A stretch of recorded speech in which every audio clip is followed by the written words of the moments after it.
आज मैं अपना 9th क्लास कंप्यूटर का पहला लेक्चर रिकॉर्ड करवा रहा हूँ। ठीक है, जैसा कि आप जानते हैं कि कंप्यूटर की जो बुक है वो मुकम्मल तौर पर तब्दील हो चुकी है। मार्केट में बुक अवेलेबल नहीं है, इसलिए मैंने पूरी बुक के जो है वो नोट्स तैयार कर लिए हैं। अगर जिन बच्चों के पास बुक्स हैं वेल एंड गुड, अगर जिनके पास बुक नहीं है वो अकेडमी में आके हार्ड फॉर्म में मुझसे नोट्स परचेज़ कर सकते हैं। ठीक है, पूरी बुक के मैंने नोट्स विद MCQ जो हैं वो तैयार कर लिए हैं। आज मैं आपको कंप्यूटर का पहला लेक्चर दूंगा, इसी तरह further lecture 1, lecture 2 and up to so on. जब तक ये हालात बेहतर नहीं होते हम ऑनलाइन क्लासेस जारी रखेंगे। ठीक है, तो आज का जो पहला लेक्चर है वो प्रॉब्लम सॉल्विंग पर है, जो मैं आज आपको समझाने जा रहा हूँ। सो तमाम बच्चों से गुजारिश है कि वो अपने नोट्स एकेडमी से आके परचेज़ कर सकते हैं 9th क्लास कंप्यूटर की। ठीक है, तो आज जो हमारा पहला लेक्चर है उसको हम डिस्कस करते हैं। ठीक है जी, तो हमारा पहला चैप्टर जो कंप्यूटर का है वो है प्रॉब्लम सॉल्विंग। प्रॉब्लम सॉल्विंग क्या है? Define a problem. A well-defined program is one of that does not contain the twist and all the conditions are clearly specified and it has been clear a goal. It is easy to understand and solve. देखिए जो problem है, problem solving is a skill. ये एक ऐसी महारत है जिसमें हम अपने मसाइल को हल कर सकते हैं। लेकिन एक प्रॉब्लम सॉल्वर होने के लिए कुछ स्टेप्स हैं जो हमें नीचे डिस्कस किए गए हैं। सबसे पहले किसी भी मसले का हल देखने के लिए हमारे पास कुछ स्टेप्स मेंशन किए गए हैं। जैसे कि फर्स्ट स्टेप है गेन बैकग्राउंड नॉलेज। हमें जो प्रॉब्लम है उसके बारे में पूरा इल्म होना चाहिए कि हमारा मसला है क्या। ठीक है, देन हम उस मसले को रिजॉल्व कर सकते हैं। And second step is use gases. हम आइडियाज लगा सकते हैं कि हमारा जो मसला है वो क्या है। ठीक है, and the third step is a draw picture. और जब हमें उस प्रॉब्लम के बारे में क्लियरली पता चल जाए तो देन हम बता सकते हैं कि हमारे मसले को रिजॉल्व कैसे किया जा सकता है। तो प्रॉब्लम सॉल्विंग की जो डेफिनेशन है उसमें हमने भी ये डिस्कस किया कि प्रॉब्लम को सॉल्व करने के लिए हमारे पास सबसे पहले इन 3 स्टेप को डिस्कस करना जरूरी है। जी सर, तो हमने इसका जो थर्ड स्टेप है उसमें हमने ये डिस्कस किया कि ड्रा पिक्चर। ड्रा पिक्चर का मतलब है, सेकंड क्वेश्चन जो कि मैंने यहाँ पे लिखा है वो है define a flow chart. Define a flow chart. ठीक है, flow chart is a graphical representation of step of solving a problem.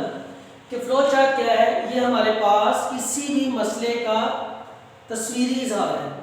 तस्वीरी इज़हार का मतलब कि जब हम अपने मसले को फ्लो चार्ट की फॉर्म में लिखते हैं तो वो हमारे पास मसले को रिजॉल्व करना आसान हो जाता है। तो हमारे पास यहाँ पे फ्लो चार्ट की डेफिनेशन है, flow chart is a graphical representation. यहाँ पे हम एक चीज डिस्कस कर रहे हैं, ग्राफिक्स। ग्राफिक्स से कहते हैं a single dot on a screen is known as graphic. तो जब हम स्क्रीन पर कोई एक नुक्ता भी लगाते हैं तो वो हमारे पास क्या बन जाता है? ग्राफिक। नेक्स्ट हमारे पास फ्लो चार्ट बनाने के लिए कुछ चीजें हमारे पास यहाँ पे लिखी हुई हैं, कुछ रिक्वायरमेंट्स हैं। जैसे कि requirements of flow chart. Flow chart that requirement are to know about input. First step is input, processing, decision making and output. ठीक है, ये 4 स्टेप हमारे पास है किसी भी प्रॉब्लम को रिजॉल्व करने के लिए। तो पहला स्टेप है input, means taking data from the user and it is important to know that how many and what type of input are required। कि हम जो डाटा यूजर से ले रहे हैं उसकी टाइप क्या है और उसको किस तरीके से हमने कंप्यूटर में एंटर करना है। नेक्स्ट हमारे पास है प्रोसेसिंग।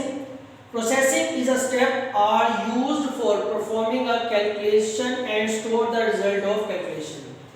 कि इनपुट के बाद जो हमारा नेक्स्ट स्टेप होता है वो ये है कि डाटा को प्रोसेस करना।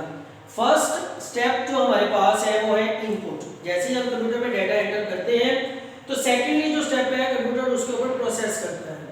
प्रोसेस करने के बाद नेक्स्ट जो हमारे पास स्टेप है, जी sir, decision making. Decision making, फैसला लेना। To determine whether a statement is true or a false and taking the appropriate step accordingly is called the decision making। कि जो इनपुट प्रोसेस सबसे पहले हमने किया उसके बाद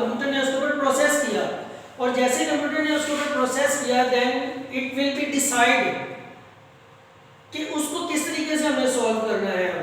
जैसे कंप्यूटर उसको सॉल्व करता है and the last step is output.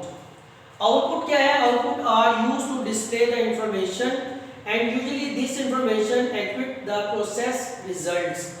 देखिए जब हमने सबसे पहले इनपुट की, कंप्यूटर ने प्रोसेस किया, प्रोसेस करने के बाद उसने हमें उसका आंसर दिया in the form of output. तो बेटे ये हमारे पास 4 स्टेप थे जो हमने डिस्कस किए एक मसले को हल करने के लिए। एंड नेक्स्ट क्वेश्चन नंबर 4 जो हमारे पास है वो है define the flow chart. Define a flow chart. इसमें जब हम फ्लो चार्ट की जैसे कि हमने डेफिनेशन पढ़ी थी, flow chart is a pictorial representation of an algorithm is known as flow chart. कि जब हम किसी भी मसले को तस्वीरी शक्ल में लिखते हैं तो वो हमारे पास फ्लो चार्ट बनता है। जैसे कि फ्लो चार्ट में सबसे पहला जो सिंबल हमारे पास है वो है flow line. Flow line is symbol is represented by arrowhead, ठीक है, and the terminal symbol is show the starting and ending of flow chart. Process symbol is a rectangle, it show the process of any program, and decision is a diamond symbol, it is used to decide which step is execute, yes or no. In this step we decide the program is execute or not, and the last step is input or output. ये हमारे पास है parallelogram. Parallelogram में हम जो भी data input करते हैं या आउटपुट देते हैं वो तमाम का तमाम डाटा जो है वो पैरेललोग्राम की फॉर्म में लिखा जाता है। And the last is a connector. Connector क्या है? देखिए ये बात बहुत समझने वाली है कि जब हमारा फ्लो चार्ट, क्योंकि कुछ प्रोग्राम्स होते हैं छोटे होते हैं, कुछ प्रॉब्लम सॉल्व करने के लिए कुछ प्रोग्राम बहुत बड़े होते हैं, वो एक पेज पर मुकम्मल नहीं आते। तो जब हमारा फ्लो चार्ट एक पेज पे कंप्लीट नहीं आता तो फिर हम उसको दूसरे पेज पर ले जाने के लिए कनेक्टर यानी कि सर्कल का साइन इस्तेमाल करते हैं और बाकी प्रोग्राम जो है वो हम अगले फ्लो चार्ट अगले पेज पर ले जाते हैं। तो कनेक्टर का पार्ट आपको समझ आ गया। आई रिपीट अगेन कि कनेक्टर हम वहाँ इस्तेमाल करते हैं कि जहाँ पर हमारा फ्लो चार्ट एक पेज पे कंप्लीट नहीं आता, उसको नेक्स्ट पेज पे ले जाने के लिए हम फ्लो चार्ट का इस्तेमाल करते हैं जी। तो नेक्स्ट